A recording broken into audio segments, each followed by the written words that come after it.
नमस्कार, आप सभी का स्वागत है हमारे इस नए वीडियो में।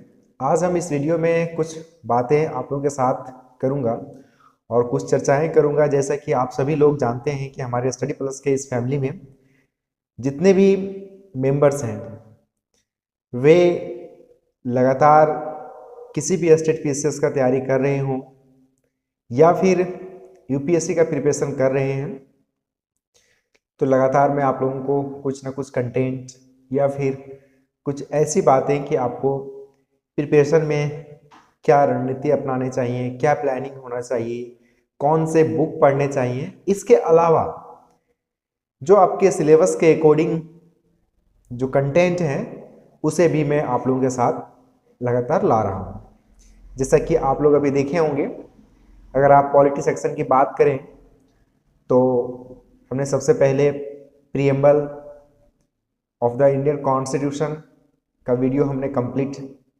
इस चैनल में अपलोड किया हुआ है। साथ ही साथ प्रीवियस ईयर्स में जितने भी अलग अलग स्टेट पीसीएस के एग्जाम हो या फिर यूपीएससी के एग्जाम हो, प्रीएम्बल से रिलेटेड जितने भी सवाल हैं उसका भी हमने जिक्र किया हुआ है। करीब उसमें 30 to 35 क्वेश्चंस हैं। बाकी जो क्वेश्चन रिपीटेड था उसको मैंने उसमें नहीं लिया। नेक्स्ट जो चैप्टर है उसमें हमने salient features of the Indian constitution को हमने वहाँ पे अपलोड किया है, जो कि 2 पार्ट में है। आप लोगों ने काफ़ी लोगों ने देखा है और जो लोग नहीं देखे वो एक बार जा करके देख लें। आपको काफ़ी अच्छा एक कॉन्सेप्ट, एक अंडरस्टैंडिंग आ जाएगा कि प्रीएम्बल के बारे में, सैलिएंट फीचर्स के बारे में। और अभी जो फर्स्ट पार्ट मैंने लास्ट टाइम जो डाला वह है आपका फंडामेंटल राइट्स से लेकर के। वैसे तो अगर देखा जाए सिलेबस के अकॉर्डिंग जेपीएससी का, तो सैलिएंट फीचर्स के बाद मुझे जो वीडियो डालना चाहिए था आप लोगों के लिए वह था PIL, पब्लिक इंटरेस्ट लिटिगेशन। लेकिन मैं उस वीडियो को नहीं डाला वहां पे सैलिएंट फीचर्स के बाद, क्योंकि मैं समझता हूं कि PIL जुडिशियल रिव्यू और जुडिशियल एक्टिविज्म का जब हम चैप्टर पढ़ेंगे सुप्रीम कोर्ट के सामने, सुप्रीम कोर्ट का जब हम लोग पढ़ेंगे तो वहीं पर हम लोग जुडिशियल एक्टिविज्म, जुडिशियल रिव्यू और पब्लिक इंटरेस्ट लिटिगेशन, ये तीनों टॉपिक को एक साथ पढ़ेंगे। सैलिएंट फीचर्स के बाद हमारा PIL था और PIL के बाद हमारा जो नेक्स्ट जो टॉपिक था वह था basic structure of the Indian constitution, जो कि मैं नहीं अभी अपलोड किया हूं। मैं जो समझता हूं कि आपका जो पढ़ने का जो सिलसिला या सिलसिलेवार जो होना चाहिए वो ऐसा हो कि आप जो चीज को पढ़ें उससे वो चीजों का कोरिलेशन, कोऑर्डिनेशन, सिंक्रोनाइजेशन कह सकते हैं एक प्रकार से, आपको बखूबी उस चीजों को समझ में आए। उससे रिलेटेड जैसे मैं बात कर रहा हूं PIL का, तो PIL, जुडिशियल एक्टिविज्म और जुडिशियल रिव्यू, ये आप तीनों को जब पढ़ेंगे तो एक प्रकार से आपको ट्रायंगल की तरह से आपको देखने को मिल सकता है। साथ ही साथ बेसिक स्ट्रक्चर की जब हम बात करेंगे, जुडिशियल रिव्यू की बात करेंगे, वहीं पर हम लोग पढ़ेंगे बेसिक स्ट्रक्चर के बारे में। तो मैंने 2 टॉपिक वहां पे स्किप किया हुआ है, तो आप लोग ये ना सोचिएगा कि सर ये सिलसिलेवार ढंग से नहीं हो पा रहा है। रहा बात अभी जो मैं फंडामेंटल राइट्स का जो फर्स्ट पार्ट अपलोड किया हूं, जिसमें कि हम लोगों ने उसमें देखा अभी तक फंडामेंटल राइट्स का इंट्रोडक्शन देखा, उसमें फंडामेंटल राइट्स का फीचर्स को हमने समझा। फंडामेंटल राइट्स में हम लोगों ने आर्टिकल 12 को भी बाकायदा अच्छे से देखा है कि स्टेट का परिभाषा क्या है। और जब हम स्टेट का परिभाषा आर्टिकल 12 के अंदर देखें तो उसी के आगे जब आर्टिकल 13 की हम चर्चा करते हैं तो आर्टिकल 13 में हमें इस बात को पढ़ने का अवसर मिलता है कि आखिर लॉ होता क्या है, कानून होता क्या है, और वे कानून, वे लॉ जो इनकंसिस्टेंट है, जो असंगत है फंडामेंटल राइट्स से, वह खारिज हो जाएगा, वह कानून अनकॉन्स्टिट्यूशनल और वाइड करार दे दिया जा सकता है, डिक्लेयर किया जा सकता है सुप्रीम कोर्ट के द्वारा बाय द जुडिशियल रिव्यू। यहां तक हम लोगों ने देखा। उसके बाद हम लोगों ने देखा है उसी वीडियो में कि आखिर कौन कौन से मूल अधिकार हैं जो सिर्फ और सिर्फ सिटीजन्स को प्राप्त हैं, जो इंडिया के नागरिक हैं उन्हें प्राप्त हैं। लेकिन कुछ ऐसे भी मौलिक अधिकार हैं जो इंडिया के नागरिक न हैं, अगर वो फॉरेनर है फिर भी उसे हमारे भारतीय संविधान ने उसे मौलिक अधिकार के रूप में दिया हुआ है। तो इसका भी चर्चा हम लोगों ने उस वीडियो में किया है। और यहाँ तक हम लोगों ने उसके चर्चा को लेकर के आगे चला है। इस वीडियो में हम आप लोगों के साथ जो बात करने आए हैं और जो चीजें साझा करने जा रहा हूं, आप लोगों को लगता होगा या आप लोग जो भी तैयारी कर रहे हैं किसी भी स्टेट पीसीएस का, ये कंसर्न और ये ऑब्जेक्टिव नहीं है हमारा कि सिर्फ झारखंड स्टेट पीसीएस की बात करूं। यहाँ पे आप बिहार स्टेट पीसीएस की तैयारी कर रहे हो, उत्तर प्रदेश पीसीएस का तैयारी कर रहे हो या अदर कोई भी स्टेट पीसीएस की तैयारी कर रहे हो, इस वीडियो में मेरा कहने का सेंस ये है और मेरा उद्देश्य और ऑब्जेक्टिव ये है कि आप कोई भी एग्जाम का तैयारी करते हो तो आप सिर्फ अपना नोट्स बना लेने से, नोट्स को कलेक्ट कर लेने से, बुक संग्रह कर लेने से आपका एग्जाम नहीं निकलेगा। ये बात आप मान के चलिए, मान के कि आपको ये बात को मानना ही है, क्योंकि जब तक आप यहाँ पे 3 काम नहीं करेंगे। सर 3 काम क्या करना चाहिए? क्योंकि देखिए आप जिस चीज का तैयारी कर रहे हो ना, वो जीडी का एग्जाम का तैयारी नहीं है, वो एसएससी का तैयारी नहीं है, वो रेलवे का। वैसे उन सब एग्जाम में भी अलग अलग तरीके से आपको रिवीजन करना है, पढ़ना है, लेकिन यह जो एग्जाम है ना, ये बहुत ही कॉन्सेप्चुअल है, फैक्चुअल है और बहुत सारी चीजें, डेटा जो है आपके माइंड में और कॉन्सेप्ट आपके पास होने चाहिए। और ऐसा नहीं कि सिर्फ एग्जाम तक के लिए, ये ऐसा सब्जेक्ट है या फिर ऐसा एग्जाम है जो पीसीएस की बात करते हैं, ये आपको एक प्रकार से डायनेमिक, कंप्रीहेंसिव, बोल्ड बोल सकते हैं, या फिर प्लुरिस्टिक थिंकिंग के लिए, आपका अप्रोच को डेवलपमेंट के लिए आपका पीसीएस एग्जाम बहुत ही कह सकते हैं कि एक प्रकार से well and good role play करता है आपके पर्सनालिटी डेवलपमेंट। पर्सनालिटी डेवलप कहने का मतलब है कि आपके नॉलेज एनहेंसमेंट के लिए। तो क्या करना चाहिए? मैं जिस चीज को बताने जा रहा हूं उसे आप गौर से ध्यान दीजिए। आपको सिर्फ नोट्स बना लेने से नहीं होगा, मेरा वीडियो देख लेने से नहीं होगा, बुक ले लेने से नहीं होगा। आपको कंटिन्यू जो भी चीज आप पढ़ते हैं, आपको कंटिन्यूटी में जो रखना है, जो भी चीज आप करें तो उसे आप कंटिन्यू करें। कंटिन्यू करने का मतलब क्या है सर? फर्स्ट में अगर मैं बात करूं तो आप जो भी चीज करते हो, चाहे आपने नोट्स बनाया किसी चीजों का, तो उसे आप ना रीड कीजिए, उसे हमेशा पढ़िए, क्योंकि जब तक आप चीजों को नहीं पढ़ेंगे आपके माइंड में रहेगा नहीं वो बातें। क्योंकि ये रट्टा मारने का, निमोनिक्स याद कर लेने से आपका स्टेट पीसीएस नहीं निकलेगा, चाहे कोई भी पीसीएस के एग्जाम। पहला हमारा कर्तव्य है कि हम कोई भी चीजों को, चाहे वो एनसीईआरटी का बुक पढ़ रहे हो, चाहे रिकमेंडेड बुक पढ़ रहे हो, चाहे नोट्स बनाए हैं उसे आप पढ़ रहे हो, या किसी भी कोचिंग का नोट्स पढ़ रहे हो या मैगजीन पढ़ रहे हो, तो उसे कंटिन्यू आप एक हैबिट में, उसे हैबिट बना लीजिए कि हमें डेली पढ़ना है। रीडिंग तो आपको डेली करना है, चाहे वो रीडिंग आप प्रत्येक दिन किताब को पहले खोलिए, नोट्स को खोलिए और एटलीस्ट कम से कम 2 आवर्स तो आपको रीडिंग डालना है, उसे पढ़ना है। पढ़ने से क्या होगा सर? पढ़ने से बहुत सारी चीजें आपको जो समझ में नहीं आया हो क्लास में, जो बातें आपको नोट्स में समझ में नहीं आया हो क्लास के टाइम पर, वे बातें आप रीडिंग के टाइम पर समझ सकते हैं। या फिर यूं ऐसा हो सकता है कि जो चीजें आपकी क्लास में स्किप हो गया हो, जो चीजें आपको समझ में नहीं आ पाया हो, आप जब रीड करेंगे तो आपको पता चलेगा कि ना तो मैं क्लास में समझ पाया और ना रीडिंग के दौरान में समझ पाया।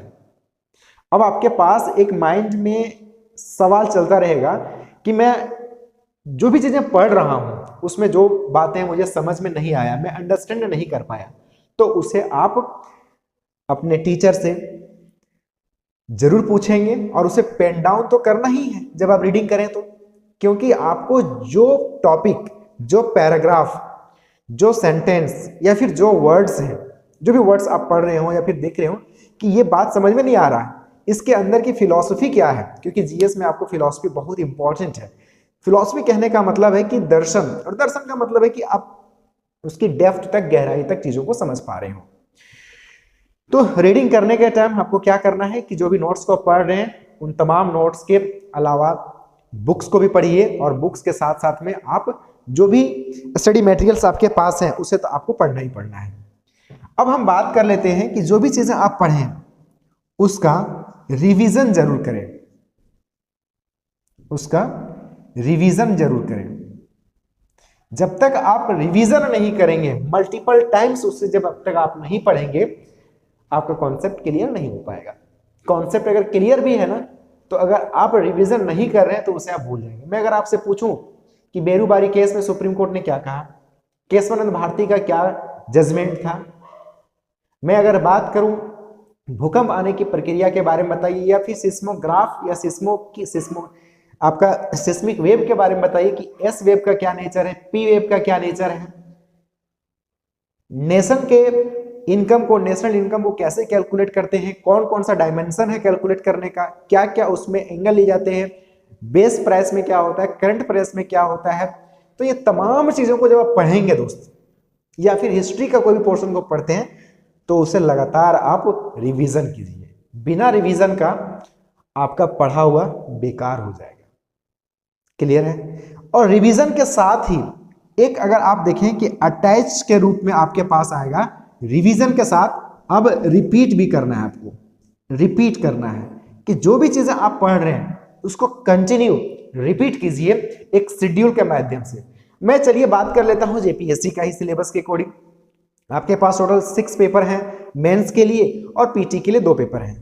आपके पास पहले नोट्स हो, बुक हो, स्टडी मटेरियल हो, जिस पर आप अपनी आन बान शान का ठिकरा फोड़ सके कि नहीं मेरे पास नोट्स है, मेरे पास खुद का स्टडी मटेरियल है, और उसी के बलबूते में अपने कॉन्फिडेंस को मान के चल रहा हूं कि इसका मैं रिवीजन करूंगा तो मेरी अच्छी खासी तैयारी हो सकेगी।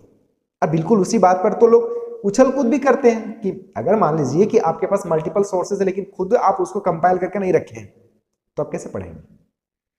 तो जब भी आप पढ़ रहे हो, फॉर एग्जांपल जेपीएससी का पेपर फर्स्ट, पेपर सेकंड, तो आपके पास उस सब्जेक्ट का, जैसे हिस्ट्री है, ज्योग्राफी है, पॉलिटी है, इकोनॉमिक्स है, मिसलेनियस है, झारखंड जीएस है, तो इसके लिए आपके पास पहले खुद का एक नोट्स होना चाहिए। मल्टीपल सोर्सेस को देख करके अपना एक सोर्स बनाइए, और मल्टीपल सोर्सेस को आप 1-2 बार रीड कर लीजिए, दैट इज एनफ।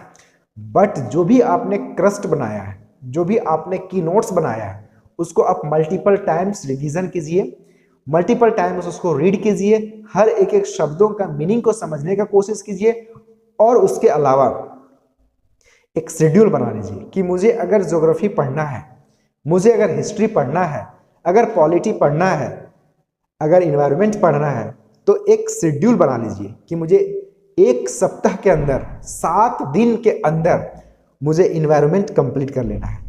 अब कैसे कंप्लीट करना है? जब तक आप प्लान नहीं करोगे ना, आपके अंदर जो आपका माइंड का जो न्यूरो सिस्टम हो कभी आपको अलाउ नहीं करेगा, क्योंकि सबसे पहले आपको बनाना पड़ेगा शेड्यूल।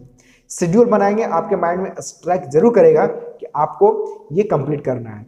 आप अगर ये सोच के चल रहे हैं कि एक बार जब एग्जाम का नोटिफिकेशन आएगा उसके बाद में तैयारी करूंगा, तो आप ये मान के चलिए कि आप बहुत बड़ा ब्लंडर करने जा रहे हो।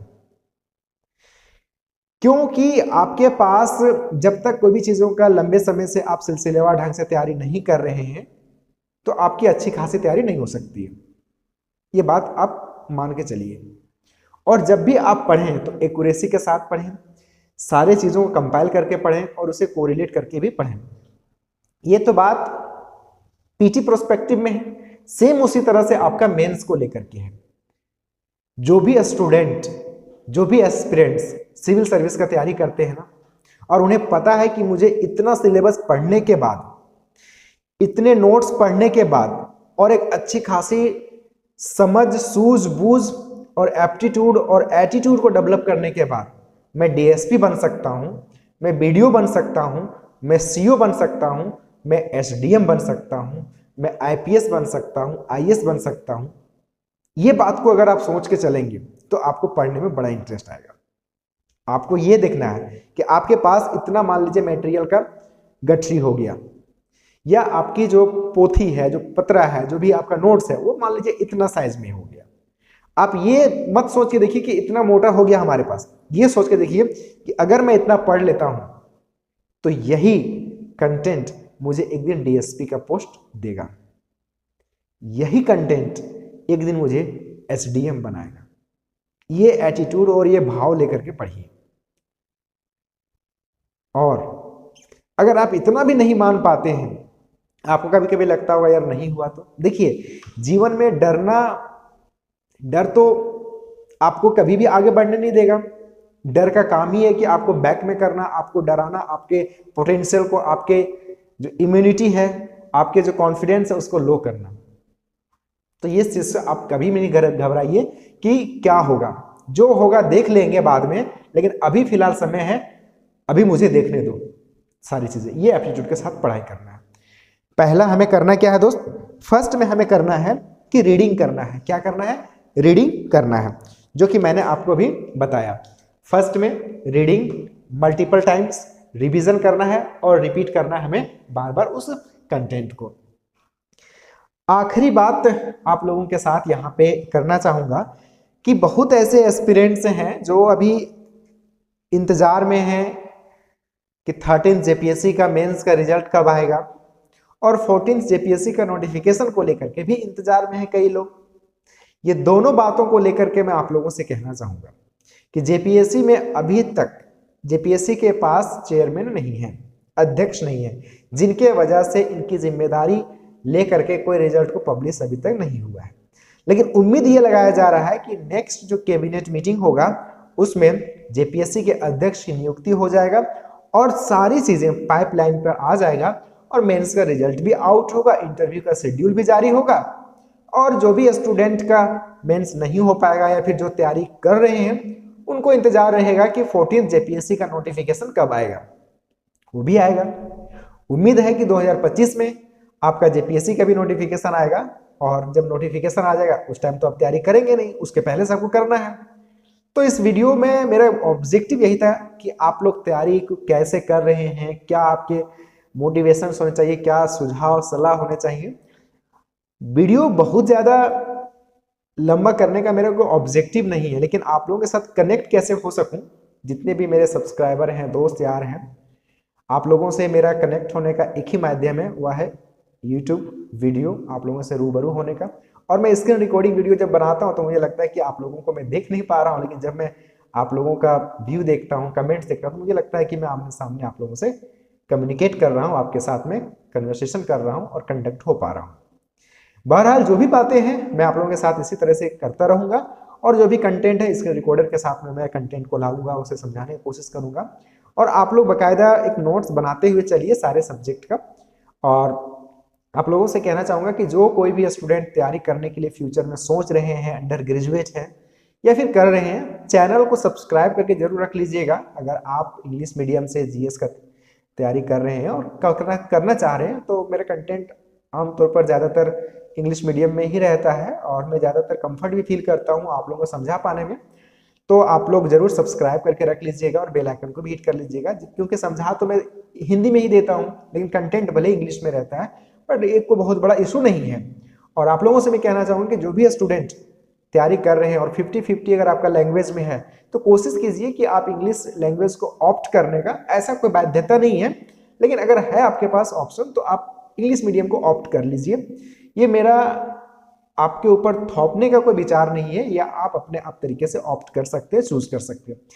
चलिए इस वीडियो में यहाँ तक आप सभी ने मुझे सुना, देखा, और जो भी मैं बता पाया हूँ शायद ये अमल करें, आप कोशिश करें। और जो भी हो, आप लोगों के पास मेरा व्हाट्सअप नंबर है जो कि आप देखते होंगे स्क्रीन में, डिस्प्ले में आपको देखने को मिलता होगा स्क्रीन रिकॉर्डर वाले वीडियो में। आप बेझिझक फ्रिक्वेंटली फ्रीली स्टाइल में आप पूछ सकते हैं। अगर किसी भी तरीके का प्रिपरेशन में आपको अगर जटिलताएं महसूस होती हो या फिर कोई सवाल हो, तो आप जरूर आप कमेंट्स के माध्यम से या व्हाट्सएप करके आप जरूर पूछ सकते हैं। आप सभी का शुक्रिया, बहुत बहुत धन्यवाद। आप सभी लोग लगे रहिए, मन से पढ़ाई कीजिए, गंभीरता से पढ़ाई कीजिए, और रूम में पैक होकर के अपना मुकाम को हासिल करने के लिए अपने लक्ष्य में लगे रहिए।